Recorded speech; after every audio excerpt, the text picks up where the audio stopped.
लोग यहाँ पे पढ़ रहे हैं विद्वेषण संहिता, जो कि पहली संहिता है। और विद्वेषण संहिता में बेसिकली भगवान शिव से रिलेटेड जितनी सब चीज़ें हैं, उनसे संबंधित जितनी भी चीज़ें हैं, जैसे उनकी शिवरात्रि व्रत है, 5 कृत्य हैं, ओंकार का महत्व है, शिवलिंग की पूजा है, दान का महत्व है, भस्म का महत्व है, रुद्राक्ष का महत्व है। ये सब चीज़ें जो है इसमें बताई गई है कि किस तरह से ये सब चीज़ें, जैसे संध्या वंदन हो गया, गायत्री जप हो गया, ये सब हमें कैसे करना चाहिए। तो विद्वेषण संहिता में इन सब का जो है वर्णन यहाँ पर आया है। तो आज का जो हमारा अध्याय है वो अध्याय है 13। ओम श्री गणेशाय नमः। ओम नमः शिवाय शिवजी सदा सहाय। ओम नमः शिवाय गुरुजी सदा सहाय। सदाचार, शौचाचार, स्नान, भस्म धारण, संध्या वंदन, प्रणव जप, गायत्री जप, दान, न्यायता, धनोपार्जन तथा अग्निहोत्र आदि की विधि एवं महिमा का वर्णन। ऋषियों ने कहा, सूत जी, अब आप शीघ्र ही हमें सदाचार सुनाइए, जिससे विद्वान पुरुष पुण्य लोक पर विजय पाता है। स्वर्ग प्रदान करने वाले धर्ममय आचार आचार तथा नरक का कष्ट देने वाले अधर्ममय आचारों का भी वर्णन कीजिए। तो ऋषिगण देखिए सूत जी से पूछने की, अब हमें वो सदाचार बताइए, रोज की जो दिनचर्या होती है और कैसे वो जो संस्कार होते हैं कि कैसे जो है पुण्य लोक पर जब कोई विजय पा लेता है उसको स्वर्ग मिलता है, और जो अधर्म के रास्ते पे चलता है उसको कैसे जो है नरक मिलता है। तो वो जो उनसे होने वाले कष्ट हैं या उनसे होने वाली जो अच्छी चीज़ें हैं उनके बारे में हमें बताइए। सूत जी बोले, सदाचार का पालन करने वाले विद्वान ब्राह्मण ही वास्तव में ब्राह्मण नाम धारण करने का अधिकारी है। जो केवल वेदोक्त आचार का पालन करने वाला एवं वेद का अभ्यासी है, उस ब्राह्मण की विप्र संज्ञा होती है। सदाचार, वेदाचार तथा विद्या, इनमें से एक एक गुण से ही युक्त होने पर उसे द्विज कहते हैं, जिसमें स्वल्प मात्रा में ही आचार का पालन देखा जाता है। जिसने वेद अध्ययन भी बहुत कम किया तथा जो राजा का सेवक, पुरोहित, मंत्री आदि है, उसे क्षत्रिय ब्राह्मण कहते हैं। जो ब्राह्मण कृषि तथा वाणिज्य कर्म करने वाला है और कुछ कुछ ब्राह्मणों उचित आचार का भी पालन करता है, वह वैश्य ब्राह्मण है। तथा जो स्वयं खेत जोतता हल चलाता है, उसे शूद्र ब्राह्मण कहा गया है। जो दूसरों के दोष देखने वाला और परद्रोही है, उसे चंडाल दुच कहते हैं। देखिए इसमें जितनी भी चीज़ें बताई गई हैं कि कैसे वर्णों का जो इसमें बताया गया है, तो बेसिकली वो कहते हैं कि देखिए यहाँ पे सबके आगे उन्होंने ब्राह्मण लगाया है कि जो ब्राह्मण है वो विप्र है, क्षत्रिय ब्राह्मण है, फिर शूद्र ब्राह्मण है। लेकिन जो किसी की बुराई करता है और जो परद्रोही होता है, दूसरों को दोष देख उसको चंडाल बताया गया है। इसी तरह क्षत्रियो में भी जो पृथ्वी का पालन करता है वह राजा है। दूसरे लोग राजत्वहीन क्षत्रिय माने गए हैं। वैश्यों में भी जो धान्य आदि वस्तुओं का क्रय विक्रय करता है उसे वैश्य कहलाता है, वह वैश्य कहलाता है। वह दूसरों को वणिक कहते हैं। और जो ब्राह्मणों, क्षत्रियों तथा वैश्यों की सेवा में लगा रहता है वही वास्तव में शूद्र कहलाता है। जो शूद्र हल जोतने का काम करता है उसे वृषल समझना चाहिए। सेवा, शिल्प और कर्षण से भिन्न वृत्ति का आश्रय लेने वाले शूद्र दस्यु कहलाते हैं। इन सभी वर्णों के मनुष्यों को चाहिए कि वे ब्रह्म मुहूर्त में उठकर पूर्व अभिमुख हो, सबसे पहले देवताओं का, फिर धर्म का, अर्थ का, उसकी प्राप्ति के लिए उठाए जाने वाले कलेशों का तथा आय और व्यय का भी चिंतन करें। देखिए जहाँ पे जो जो कार्य करता है उसके हिसाब से बेसिकली ये हमारे वर्ण बने थे। लेकिन यही है कि फिर जो उस वर्ण में पैदा होता चला गया तो वही उसको जो है उसका वो नाम होता चला गया। लेकिन देखिए हमारे पुराणों के हिसाब से भी यही कहा जाता है कि जो जो जैसा कार्य कर रहा है उसको वही जो है अ, वर्ण मिलना चाहिए। रात के पिछले पहर को उषः काल जानना चाहिए। उस अंतिम पहर का जो आधा या मध्य भाग है उसे संधि कहते हैं। उस संधि काल में उठकर द्विज को मल मूत्र आदि का त्याग करना चाहिए। घर से दूर जाकर बाहर से अपने शरीर को ढके रखकर दिन में उत्तराभिमुख बैठकर मल मूत्र का त्याग करें। यदि उत्तराभिमुख बैठने में कोई रुकावट हो तो दूसरी दिशा की ओर मुख करके बैठें। जल, अग्नि, ब्राह्मण आदि तथा देवताओं का सामान बचा कर बैठे। मल त्याग करके उठने पर फिर उस मल को ना देखें। तदनंतर जलाशय से बाहर निकाले हुए जल से ही गुदा की शुद्धि करें अथवा देवताओं, पितरों तथा ऋषियों के तीर्थों में उतरे बिना ही प्राप्त हुए जल से शुद्धि करनी चाहिए। गुदा में 7, 5 या 3 बार मिट्टी लगाकर उसे धोकर शुद्ध करें। लिंग में ककोड़े के फल के बराबर मिट्टी लेकर लगाएं और उसे धो दें, परंतु गुदा में लगाने के लिए 1 पसर मिट्टी की आवश्यकता होती है। लिंग और गुदा की शुद्धि के पश्चात उठकर अन्यत्र जाएं और हाथ पैरों की शुद्धि करके 8 बार कुल्ला करें। जिस किसी वृक्ष के पत्ते से अथवा उसके पतले काष्ठ से जल के बाहर उत्पन्न करना चाहिए, उस समय तर्जनी अंगुली का उपयोग ना करें। वह दंत शुद्धि का विधान बताया गया है। देखिए यहाँ पे दांतों की शुद्धि के लिए भी चीज बताई गई है। तो इसमें जो ये 8 बार कुल्ला करने की बात है, ये मैं भी बहुत बार पेशेंट को एडवाइस करती हूँ। और एक बार बाबा रामदेव भी बात को बता रहे थे कि जैसे हम जब नहाते हैं तो नहाते हुए, क्योंकि वैसे तो 8 बार कुल्ला करना बड़ा मुश्किल होता है, लोगों को लगता है कि फटाफट बस मुंह में बस ब्रश किया, 2-3 बार मुंह में पानी डाला और बस कर लिया। लेकिन कहते हैं कि 8 बार पूरा मतलब मुंह में 8 टाइम्स में पानी भरना है और अच्छे से कुल्ला करना है। तो उसमें जितने भी जर्म्स, बैक्टीरिया जितने भी कुछ होता है वो सारे के सारे निकल जाते हैं। तो ये हम लोग नहाते नहाते जरूर उसको कर सकते हैं कि उस टाइम मुंह में पानी भरा और 8 टाइम्स एटलीस्ट उसको किया। और जैसे होता है ना किसी की जैसे नीम की दातुन हो गई, तो बेसिकली ये हमें करना चाहिए, क्योंकि नीम का देखिए अगर नीम अंदर भी चला जाए तो कोई फर्क नहीं पड़ेगा, और नीम की दातुन से दांतों की बहुत सारी बीमारियों से हम जो है बच सकते हैं। तदनंतर जल संबंधी देवताओं को नमस्कार करके मंत्र पाठ करते हुए जलाशय में स्नान करें। यदि कंठ तक या कमर तक पानी में खड़े होने की शक्ति ना हो तो घुटने तक जल में खड़ा हो अपने ऊपर जल छिड़क कर मंत्रोच्चारण पूर्वक स्नान कार्य संपन्न करें। विद्वान पुरुष को चाहिए कि वहां तीर्थ जल से देवता आदि का स्नानांग तर्पण भी करें। इसके बाद बहुत वस्त्र लेकर 5 कच करके उसे धारण करके करें। साथ ही कोई उत्तरीय भी धारण कर ले, क्योंकि संध्या वंदन आदि सभी कर्मों में उसकी आवश्यकता होती है। नदी आदि तीर्थों में स्नान करने पर स्नान संबंधी उतारे हुए वस्त्रों को वहां ना धोएं। स्नान के पश्चात विद्वान पुरुष भीगे हुए उस वस्त्र को बावड़ी में कुएं के पास अथवा घर आदि में ले जाएं और वहां पत्थर पर, लकड़ी आदि पर, जल में या स्थल में अच्छी तरह धोकर उस वस्त्र को निचोड़ें। रिजो वस्त्र को निचोड़ने से जो जल गिरता है वह एक श्रेणी के पितरों की तृप्ति के लिए होता है। इसके बाद जबाली उपनिषद में बताए गए अग्निरिति मंत्र से भस्म लेकर उसके द्वारा त्रिपुण लगाएं। जबाली उपनिषद जो है बेसिकली जो ये उपनिषद है इसके अंदर ये एक यजुर्वेद की शाखा है, और इसमें आध्यात्मिक ज्ञान की जब प्राप्ति करने के लिए संसारिक जीवन में जब लोग संन्यास लेने चले जाते हैं तो उसके बारे में जितना वर्णन है कि किस तरह किसी को अगर स्पिरिचुअल मतलब नॉलेज चाहिए और वो जब संन्यास ग्रहण करता है तो ये जपाली उपनिषद के अंदर इसका वर्णन आता है। तो इसमें जैसे अग्नि रीति ही, तो उसके आगे गोल छोटा सा जीरो लगाया हुआ है।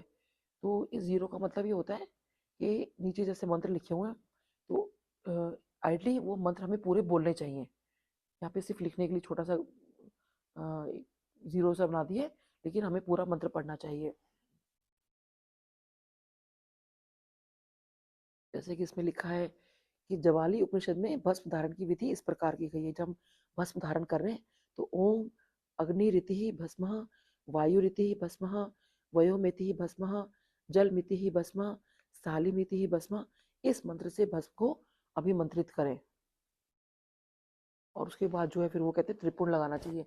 इस विधि का पालन ना किया जाए तो इसके पूर्व ही यदि जल में भस्म गिर जाए तो गिराने वाला नरक में जाता है।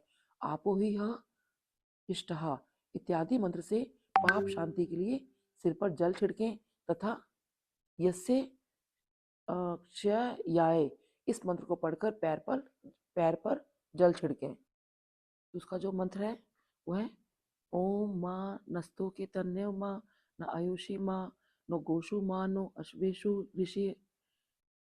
ऋषि मानो विराहना रुद्र भामिनो वर्धिरा हविष्मन्तः सदा मित्वा हवामहे। फिर वो कहते हैं कि इस मंत्र से उठाकर जल से मले। तत्पश्चात फिर हम उनको वो कहते हैं फिर हमें मंत्र बोलना चाहिए त्रायुषं जमदग्ने कश्यपस्य त्रायुष्मः यद्देवेशेहु त्रायुष्मः तन्नो अस्तुः त्रायुष्मः इत्यादि मंत्र से मस्तक, ललाट, वक्षस्थला और कंधों पर त्रिपुंड करें। त्रायुष्मः जमदग्ने कश्यपस्य त्रायुष्मः यत् देवेषु त्रायुष्मः तनो अस्तु त्रायुष्मः तथा त्र्यंबकम यजामहे सुगंधिम पुष्टिवर्धनम उर्वारुकमे बंधनान मृत्युर्मोक्षेश मामृतात्। इन दोनों मंत्रों को 3-3 बार पढ़ते हुए 3 रेखाएं खींचे। तो जो हम 3 त्रिपुण की 3 रेखा लगाते हैं तो कहते हैं ये मंत्र बोलते हुए हमें करना चाहिए। तो इसे संधि प्रोक्षण कहते हैं। आपोहि निष्ठा इत्यादि मंत्र में 3 ऋचाएं हैं और प्रत्येक ऋचा में गायत्री छंद के 3-3 चरण हैं। इनमें से प्रथम ऋचा के 3 चरणों का पाठ करते हुए क्रमशः पैर, मस्तक और हृदय में जल छिड़के। दूसरी ऋचा के 3 चरणों को पढ़कर क्रमशः मस्तक, हृदय और पैर में जल छिड़के तथा तीसरी ऋचा के 3 चरणों का पाठ करते हुए क्रमशः हृदय, पैर और मस्तक का जल से प्रोक्षण करें। इसे विद्वान पुरुष मंत्र स्नान मानते हैं। तो कहते हैं जो हम जैसे स्नान करते हैं तो मंत्र स्नान जो है कि जब हम ये सब मंत्र बोल रहे हैं तो इसको मंत्र स्नान कहा जाता है। इसे अपवित्र वस्तु से किंचित स्पर्श हो जाने पर, अपना स्वास्थ्य ठीक ना रहने पर, राजा और राष्ट्र पर भय उपस्थित होने तथा यात्रा काल में जल की उपलब्धि न होने की व्यवस्था आ जाने पर मंत्र स्नान करना चाहिए। देखिए कभी कभी जैसे कुछ भी किसी को प्रॉब्लम आ जाती है तो वो प्रॉपरली वो सब चीज़ें नहीं कर रहा तो कहते हैं इस तरह से वो मंत्र स्नान कर सकते हैं। प्रातःकाल सूर्यश्च माँ मनुष्यश्च इत्यादि सूर्यानुवाक से तथा सायंकाल अग्निश्च माँ मनुष्य इत्यादि अग्नि संबंधी अनुवाक से जल का आचमन करके पुनः जल से अपने अंगों का प्रोक्षण करें। मध्यम काल में भी आपहा पुनंतु इस मंत्र से आचमन करके पूर्ववत प्रोक्षण या मार्जन करना चाहिए। प्रातः काल की संध्या उपासना में गायत्री मंत्र का जप करके 3 बार ऊपर की ओर सूर्य देव को अर्घ्य देना चाहिए। देखिए सूर्य देव को कहते हैं जब अर्घ्य देते हैं तो कहते हैं कि ये बहुत इंपॉर्टेंट है और वो कहते हैं कि उस टाइम 3 बार जो है गायत्री मंत्र बोल सकते हैं। ब्राह्मणों मध्यम काल में गायत्री मंत्र के उच्चारण पूर्वक सूर्य को एक ही अर्घ्य देना चाहिए। फिर सायकाल आने पर पश्चिम की ओर मुख करके बैठ जाएं और पृथ्वी पर ही सूर्य के लिए अर्घ्य दें, ऊपर की ओर नहीं। प्रातःकाल और मध्याह्न के समय अंजलि में अर्घ्य जल देकर अंगुलियों की ओर से सूर्य देवता के लिए अर्घ्य दें। फिर अंगुलियों के छिद्र से ढलते हुए सूर्य को देखें तथा उनके लिए स्वतः प्रदक्षिणा करके शुद्ध आचमन करें। सायकाल में सूर्यास्त से 2 घड़ी पहले की हुई संध्या निष्फल होती है क्योंकि वह साय संध्या का समय नहीं है। ठीक समय पर संध्या करनी चाहिए, ऐसी शास्त्र की आज्ञा है। यदि संध्या उपासना किए बिना दिन बीत जाए तो प्रत्येक समय के लिए क्रमशः प्रायश्चित करना चाहिए। देखिए इसमें संध्या उपासना के बारे में बताया गया तो यही कहते हैं कि वैसे तो सूर्य को नॉर्मली लोग सुबह जल देते हैं, लेकिन इसमें बताया गया कि सूर्य को 3 बार जल देना चाहिए कि मॉर्निंग में दिया, आफ्टरनून में और इवनिंग में। और वो कहते हैं शाम का भी जो समय होता है संध्या जिसमें हम संध्या उपासना करते हैं कि वो सूर्य से 2 घड़ी पहले होता है। तो वो कहते हैं ठीक समय पर जो है पूजा करनी चाहिए। और देखिए गुरुजी भी कहते थे कई पुरानी संगत से मैंने सुना है कि जोत जो है वो जरूर 2 बार जलानी चाहिए और शाम को जरूर जलानी चाहिए। और कहते हैं कि साथ में अगरबत्ती भी हो तो वो भी जरूर जलाएं, तो जितनी भी नेगेटिविटी होती है वो इस चीज़ को दूर करती है। और कहते हैं कि अगर आप वो चीज़ नहीं कर पा रहे तो इसके लिए आप जो है इसके लिए प्रायश्चित करें। यदि एक दिन बीते तो प्रत्येक बीते हुए संध्या काल के लिए नित्य नियम के अतिरिक्त 100 गायत्री मंत्र का अधिक जप करें। यदि नित्य कर्म के लुप्त हुए 10 दिन से अधिक बीत जाए तो उसके प्रायश्चित रूप में 1 लाख गायत्री का जप करना चाहिए। यदि 1 मास तक नित्य कर्म छूट जाए तो पुनः अपना उपनयन संस्कार कराएं। तो देखिए कितना उसमें बताया गया है कि पूजा कितनी इंपॉर्टेंट है कि अगर आप नहीं कर पा रहे हो तो उसको कितनी बार हमें गायत्री मंत्र जो है करना पड़ेगा। और अगर ये 1 महीने तक सब छूट जाता है तो अपना जो है उपनयन संस्कार करवाएं। अर्थ सिद्धि के लिए ईश, गौरी, कार्तिकेय, विष्णु, ब्रह्मा, चंद्रमा और यम का तथा ऐसे ही अन्य देवताओं का भी शुद्ध जल से तर्पण करें। फिर तर्पण कर्म को ब्रह्मा अर्पण करके शुद्ध आचमन करें। तीर्थ के दक्षिण प्रशस्त मठ में, मंत्रालय में, देवालय में, घर में अथवा अन्य किसी नियत स्थान में आसन पर स्थिरतापूर्वक बैठकर विद्वान पुरुष अपनी बुद्धि को स्थिर करें और संपूर्ण देवताओं को नमस्कार करके पहले प्रणव का जप करने के पश्चात गायत्री मंत्र की आवृत्ति करें। तो कहते हैं कि पहले हमें प्रणव यानी ओम का जप करें, उसके बाद जो है गायत्री मंत्र करें। प्रणव के अ, उ और मा ये तीनों अक्षरों से जीव तथा ब्रह्मा की एकता का प्रतिपादन होता है। इस बात को जानकर प्रणव ओम का जप करना चाहिए। जप काल में ये भावना करनी चाहिए कि हम तीनों लोकों की सृष्टि करने वाले ब्रह्मा, पालन करने वाले विष्णु तथा संहार करने वाले रुद्र की जो स्वयं प्रकाश चिन्मय है उपासना करते हैं। ये ब्रह्म स्वरूप ओंकार हमारी कर्मेंद्रियों और ज्ञानेंद्रियों की वृत्तियों को, मन की वृत्तियों तथा बुद्धि वृत्तियों को सदा भोग और मोक्ष प्रदान करने वाले धर्म एवं ज्ञान को प्रेरित करे। प्रणव के इस अर्थ का बुद्धि के द्वारा चिंतन करता हुआ जो इसका जप करता है वह निश्चय ही ब्रह्म को प्राप्त कर लेता है, अथवा अर्थ अनुसंधान के बिना भी प्रणव का नित्य जप करना चाहिए। तो कहते हैं कि आप कुछ भी नहीं कर पा रहे तो कम से कम जो ओम का जप है वो निरंतर आप करते रहो। इसमें ब्राह्मण तत्व की पूर्ति होती है। ब्राह्मण ब्राह्मण तत्व की पूर्ति के लिए श्रेष्ठ ब्राह्मण को प्रतिदिन प्रातःकाल 1 सहस्त्र गायत्री मंत्र का जप करना चाहिए। मध्याह्न काल में 100 बार और सायंकाल में 28 बार जप की विधि है। अन्य वर्ण के लोगों को अर्थात क्षत्रिय और वैश्य को तीनों संध्याओं के समय यथासाध्य गायत्री जप करना चाहिए। इसमें गायत्री मंत्र की बहुत देखिए सिग्निफिकेंस बताई गई है। हमारे एक नेबर हुआ करते थे तो वो गायत्री परिवार से थे। तो जब भी उनका घर में गायत्री का यज्ञ होता था गायत्री मंत्र का, तो हम उस यज्ञ में हमेशा जाया करते थे। तो वो एक बात कहते थे कि अ, मतलब गायत्री परिवार वालों का ये कहना है कि वैसे तो गायत्री मंत्र काफ़ी बार करना चाहिए, लेकिन वो कहते हैं कि कम से कम एक बार दिन में 10 टाइम्स गायत्री मंत्र आप ज़रूर पढ़ें। कहते हैं ये बहुत ज़रूरी है। तो देखिए इसमें वही वर्णन आ रहा है बार बार कि गायत्री मंत्र जो है हमें डेली करना चाहिए। शरीर के भीतर मूलाधार, स्वाधिष्ठान, मणिपुर, अनाहत, आज्ञा और सहस्त्रार्थ ये 6 चक्र हैं। इनमें से मूलाधार से लेकर सहस्त्रार्थ तक 6 स्थानों में क्रमशः विद्वेश्वर, ब्रह्मा, विष्णु, ईश, जीवात्मा और परमेश्वर स्थित हैं।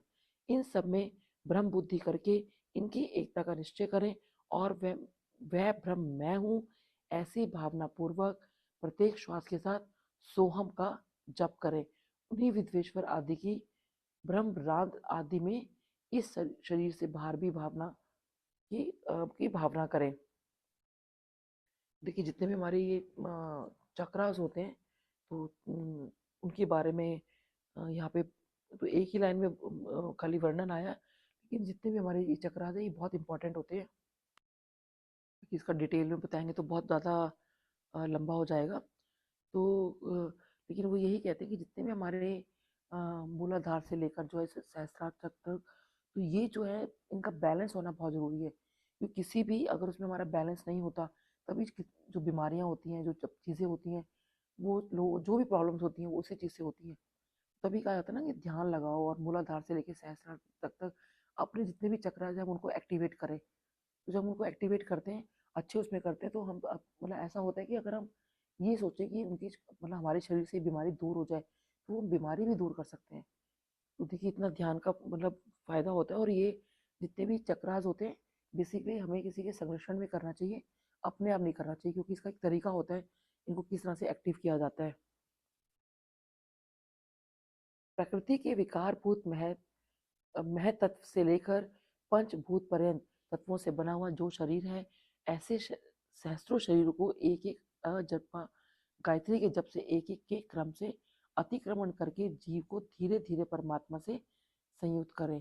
देखिए हमारे 5 चीज़ों से हमारा जो शरीर बना है, उस तत्वों से जब बना है उसी के बारे में यह वर्णन है कि और कहते हैं कि हमारा मतलब एक तो हमें हमेशा ये बात याद भी रखनी चाहिए, और दूसरा वो कहते हैं कि गायत्री मंत्र आप जरूर करते रहें और उससे जो है परमात्मा से जुड़ने की कोशिश करें कि और उसे संयुक्त हो, मतलब उसे कनेक्ट हो।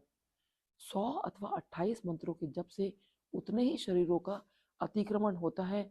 इस प्रकार जो मंत्रों का जप है इसी को आदि क्रम से वास्तविक जप जानना चाहिए।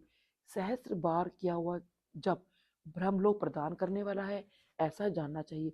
100 बार किया हुआ जप इंद्र पद की प्राप्ति कराने वाला माना गया है। ब्राह्मणेतर पुरुष आत्मरक्षा के लिए जो स्वल्प मात्रा में जप करता है वह ब्राह्मण के कुल में जन्म लेता है। प्रतिदिन सूर्य पर स्नान करके उपयुक्त रूप से जप का अनुष्ठान करना चाहिए। 12 लाख गायत्री का जप करने वाला पुरुष पूर्ण रूप से ब्राह्मण कहा गया है। जिस ब्राह्मण ने एक बार 1 लाख गायत्री का भी जप ना किया हो उसे वैदिक कार्य में ना लगाएं।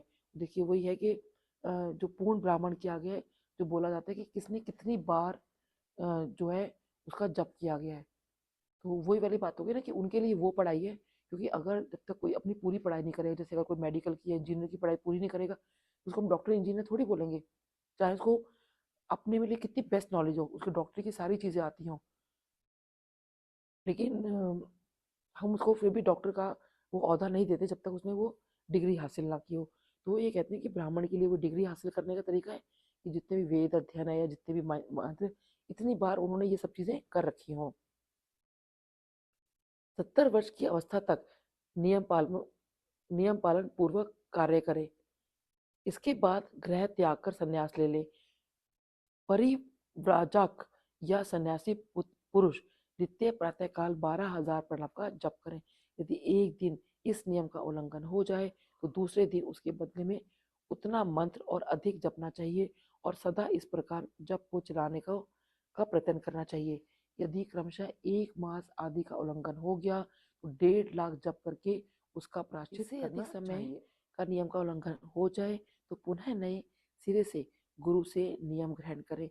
ऐसा करने से दोषों की शांति होती है, अन्यथा वह रौरव नरक में जाता है।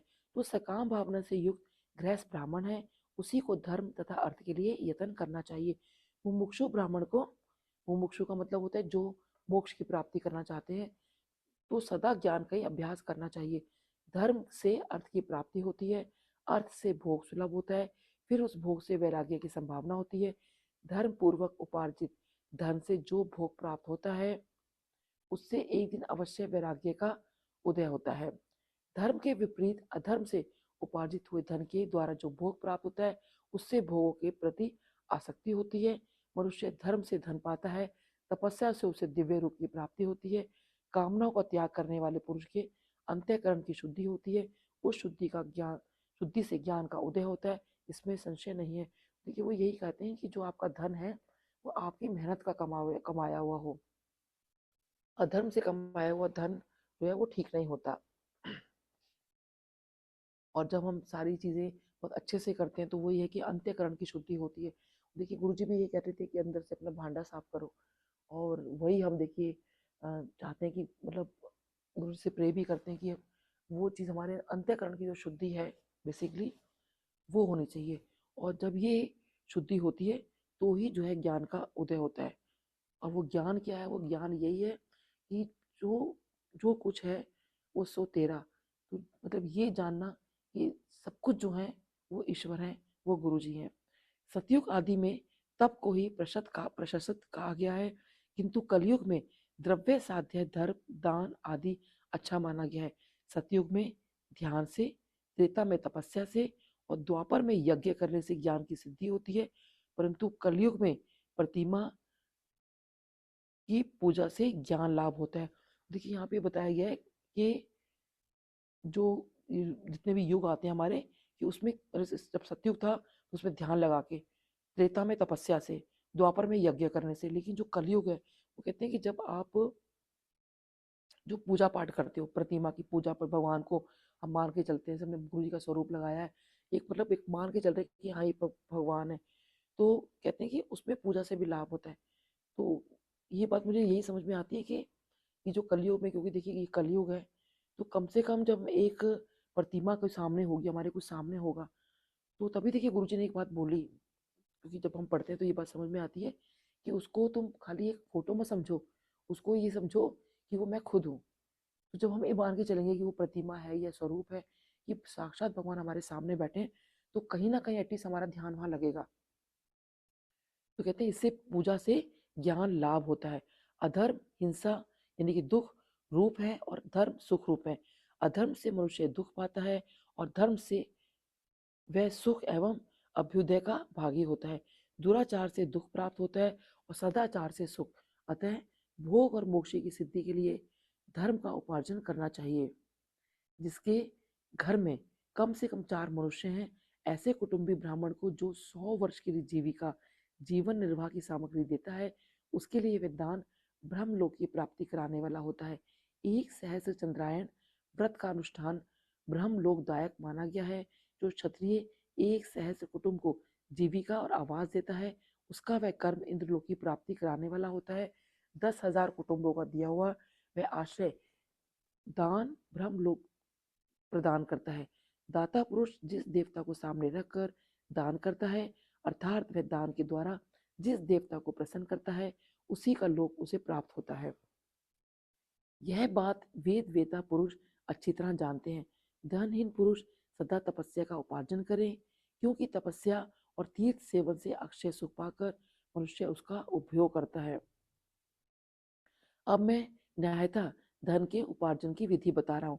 ब्राह्मण को चाहिए कि वे सदा सावधान रहकर विशुद्ध प्रतिग्रह यानी कि दान ग्रहण तथा याजन यानी कि यज्ञ कराने आदि से ध्यान का अर्जन करे।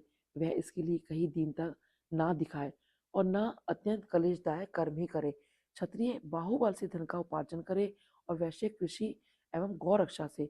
न्यायोपर्जित धन का दान करने से दाता को ज्ञान की सिद्धि प्राप्त होती है। यानी जिसका बेसिकली जो भी कार्य है, जैसे ब्राह्मण अगर वो यज्ञ कर रहे हैं और क्षत्रिय जो है वो बाहुबल से मतलब यानी कि धन का उपार्जन कर रहे हैं, जो वैश्य है वो कृषि से कर रहे हैं, शूद्र है जो किसी की सेवा करके धन उपार्जन कर रहे हैं, तो जो जैसा है वो वैसे मतलब अपनी मेहनत से धन का उपार्जन करें।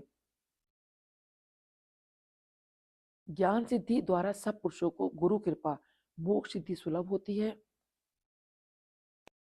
देखिए वो यही कहते हैं, मैं दोबारा पढ़ती हूँ लाइन, कि जब ज्ञान सिद्धि होती है यानी ज्ञान जब मिलता है तो ज्ञान सिद्धि द्वारा सब पुरुषों को गुरु कृपा, तो गुरु कृपा कितनी इंपॉर्टेंट है और गुरु कृपा से क्या होता है, मोक्ष सिद्धि जो है वो सुलभ होती है।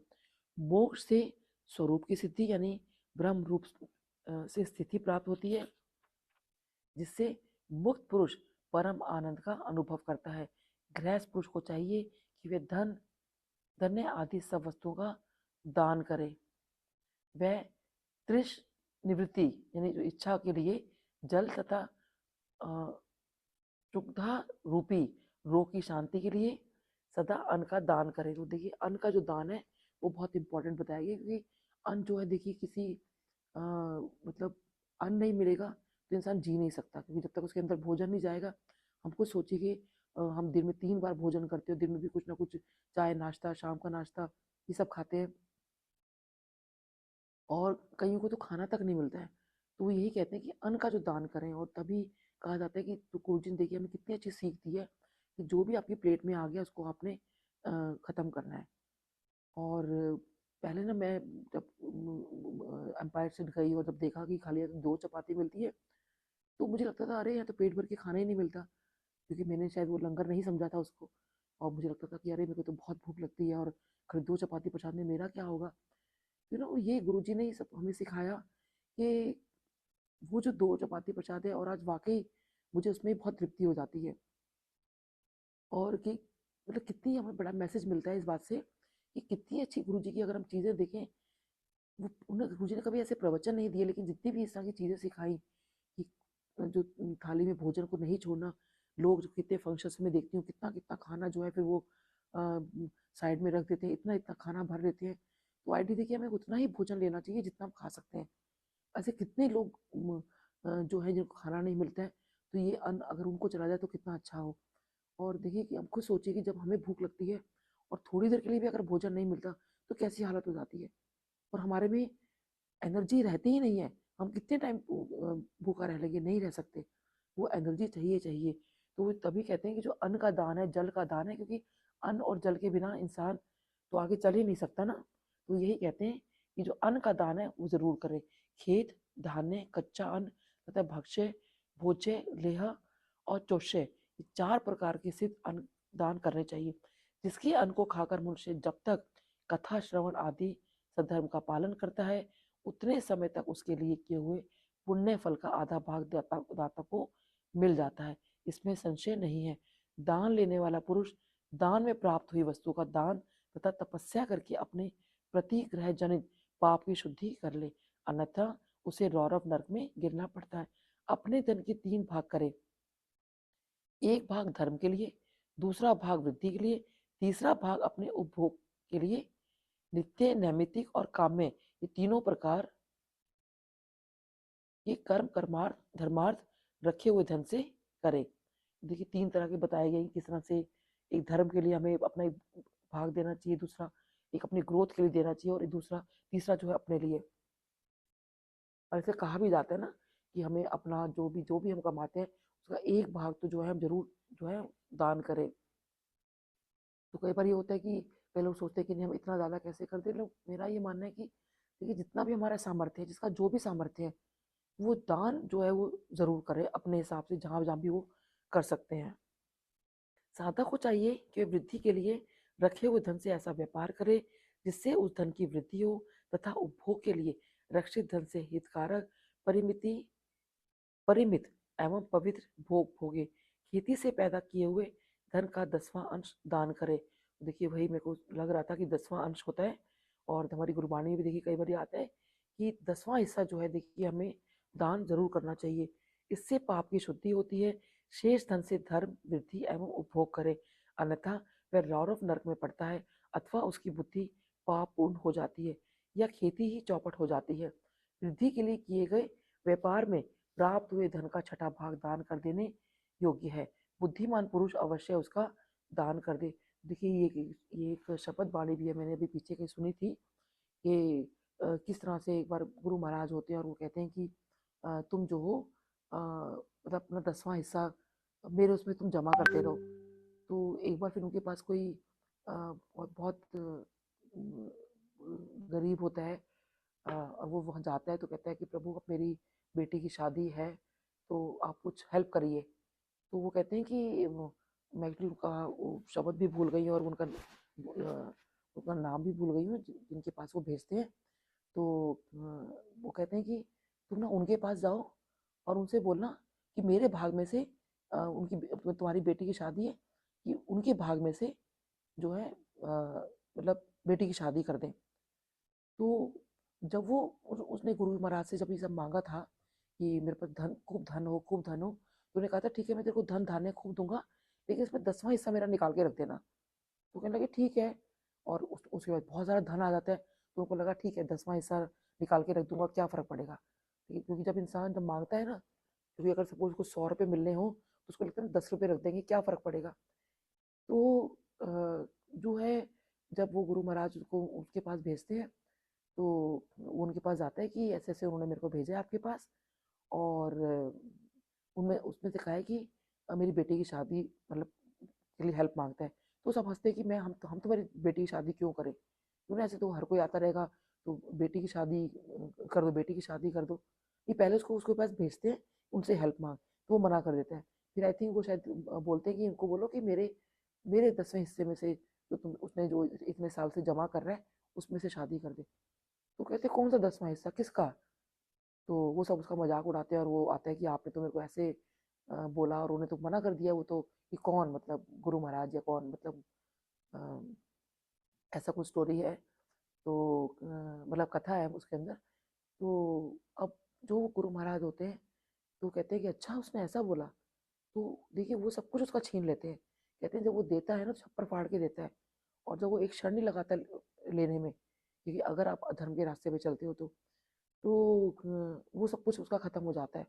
फिर उसको एकदम याद आता है कि अरे उन्होंने तो मुझे बोला था ऐसे ऐसे। तो फिर उनके पास माफ़ी मांगने आता है। तो कहता है कि ठीक है, क्योंकि अब देखिए क्योंकि जो महापुरुष हैं, संत हैं, गुरु जी हैं, कोई मतलब इस तरह के जो लोग होते हैं वो देखिए सबको माफ़ करते हैं। तो कहते हैं ठीक है तेरे को मैंने माफ़ तो किया, लेकिन जो धन धान्य की समृद्धि तेरे पास थी, बस ये है कि तू भूखा नहीं रहेगा, लेकिन वो चीज़ तेरे पास नहीं रहेगी जो एक राजा वाली चीज़ थी। तो तभी कहा जाता है कि देखिए जब हम अ, अगर अपने भगवान के प्रति हम कुछ उनको मानते हैं, कुछ करते हैं, तो उनकी बातें बताई हुई जो है हम ज़रूर माने, और उसमें देखिए समृद्धि समृद्धि आएगी। हम ये ना सोचें कि हमारा इतना पैसा खर्च हो रहा है या इतना हो रहा है। मतलब अगर जो भी जिसका सामर्थ्य है वो उसके हिसाब से उस हिसाब से वो करे और अपने बताए हुए गुरु के रास्ते पे जरूर जरूर चले।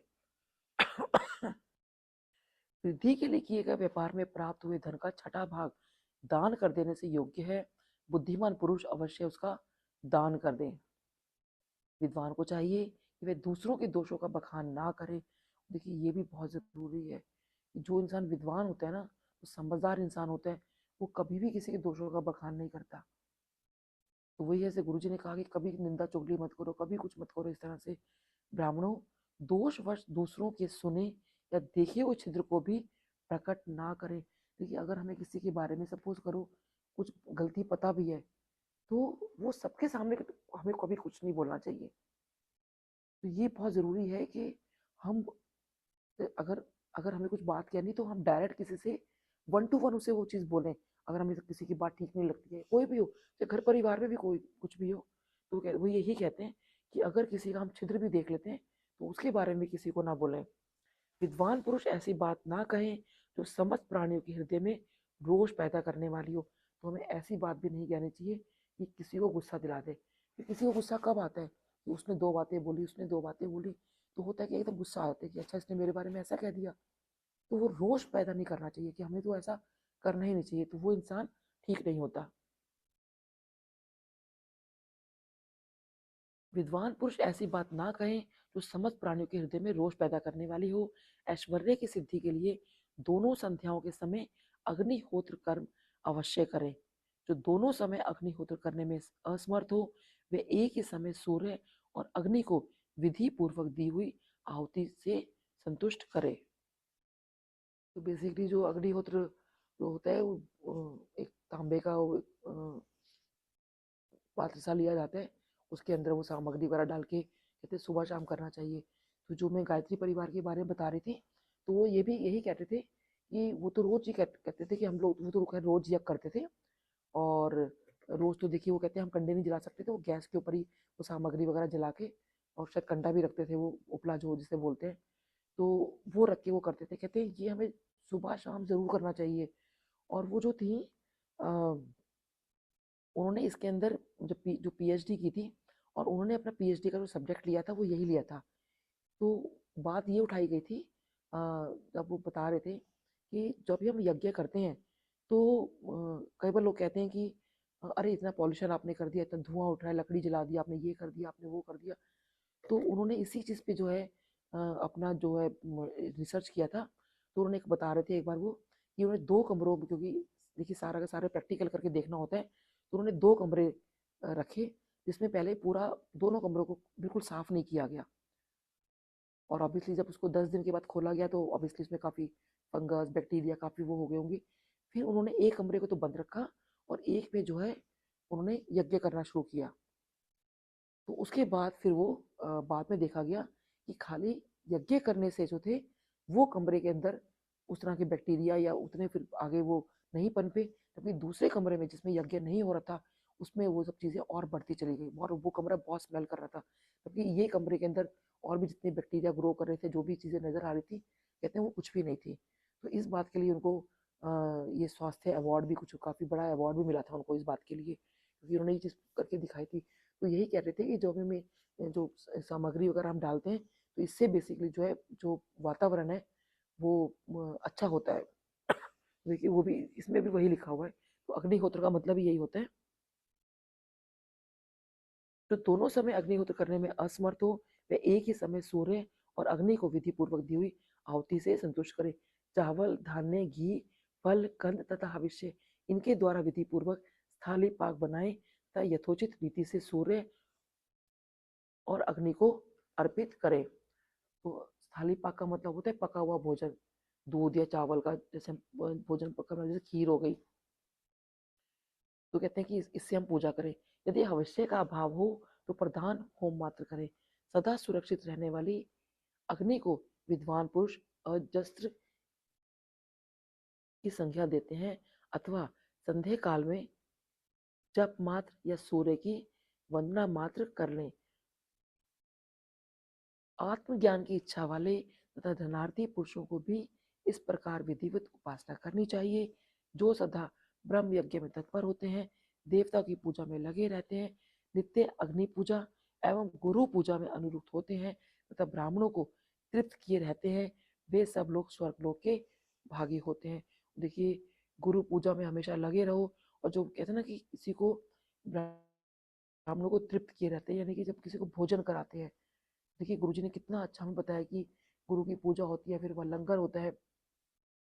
तो जैसे मैंने कहा कि और वो जो लंगर है बेसिकली, वो तो कितनी वाकई वो तो बहुत तृप्ति देता है कि लंगर से तो देखिए हमें कितने, गुरुजी भी कहते हैं लंगर के अंदर कितनी ब्लेसिंग्स हैं। तो आते कि यही हम सब शिव पुराण के अंदर ये सब चीज़ें पढ़ रहे हैं, और बार बार इसका जो वर्णन आता है, क्योंकि पहले तब मेरा ध्यान नहीं जाता था, लेकिन डेफिनेटली अब वो ध्यान जाता है कि कितनी बार इसमें गुरु पूजा का वर्णन आता है और गुरु कृपा के बारे में बताया गया है कि उनकी कृपा हो तो सब कुछ आपके लिए, आपकी लाइफ में सब कुछ ठीक हो जाता है। तो वही है कि हम गुरु पूजा कहते हैं ना कि ये नहीं कि गुरु की जो कृपा है वो एकदम से सबको ऐसे मिल जाएगी। वो पाने के लिए देखिए, वो जैसे इसमें लिखा है कि हमें पूजा पाठ करनी चाहिए। तो वही है हमारी, देखो आजकल तो हमारी पूजा पाठ देखिए वही होती है कि हम जो है, जो गुरु जी के बताया हुआ रास्ता है कि गुरबाणी सुने, उनके सत्संग सुने या सुनाएं, और लंगर को जो है पूरा ग्रहण करें। तो बहुत बहुत शुक्राना गुरु जी, सच में इतना अपने आप से जोड़ने के लिए, ये सब सीख देने के लिए, जो कि वाकई अब जैसे गुरु जी ने कहा था कि धीरे धीरे जो शिव पुराण पढ़ोगे तो समझ में आएगा। और वाकई हालांकि अभी भी जबकि मैं पढ़ रही हूँ, कितनी बार पढ़ लिया, इसकी व्याख्या भी कर ली, लेकिन हर बार लगता है इसे इतना कुछ नया है इसके अंदर, कितना कुछ हमें सीखने को मिल रहा है इसमें। तो इस बात का सच में गुरु जी बहुत बहुत शुक्राना आपका, सच में अमेजिंग। मतलब अ, कितनी बड़ी बात गुरुजी बोल के चले गए, और मतलब गुरुजी क्या, क्योंकि वो साक्षात भगवान शिव हैं। और इसमें भी लिखा है कि भगवान शिव ने कहा था कि शिव पुराण जो है उन्होंने जैसे नंदी जी को सुनाई, फिर आगे आगे चीज चलती रही, और ऐसे देखिए गुरुजी ने हमें बोला कि इसको पढ़ना चाहिए। और कितना कुछ गुरुजी हमें इन सब चीज़ों से सिखा रहे हैं। और तो गुरुजी ने हमें ये कभी नहीं कहा, हालांकि इसमें बहुत सारे कर्म कांड है जो हमें उन सब चीज़ों में गुरुजी ने नहीं डाला। मुझे लगता है बस जो गुरुजी ने हमें बोला है, अब वही उसको पढ़े, समझे, और जो भी गुरु जी की टीचिंग्स हैं उनको हम फॉलो करें। तो वंस अगेन गुरु जी बहुत बहुत शुक्राना आपका। और संगत जी, मेरे बहुत गला खराब है अभी भी, तो मेरी बहुत गलती हुई, इसके लिए मैं क्षमा प्रार्थी हूँ। तो अब हम जो है मंत्र जाप करेंगे, उसके बाद फिर आरती, और ये हमारा अध्याय जो है 13 यही समाप्त होता है। ओम नमः शिवाय, शिव जी सदा सहाय। ओम नमः शिवाय, गुरु जी सदा सहाय। जय गुरु जी, शुक्राना गुरु जी।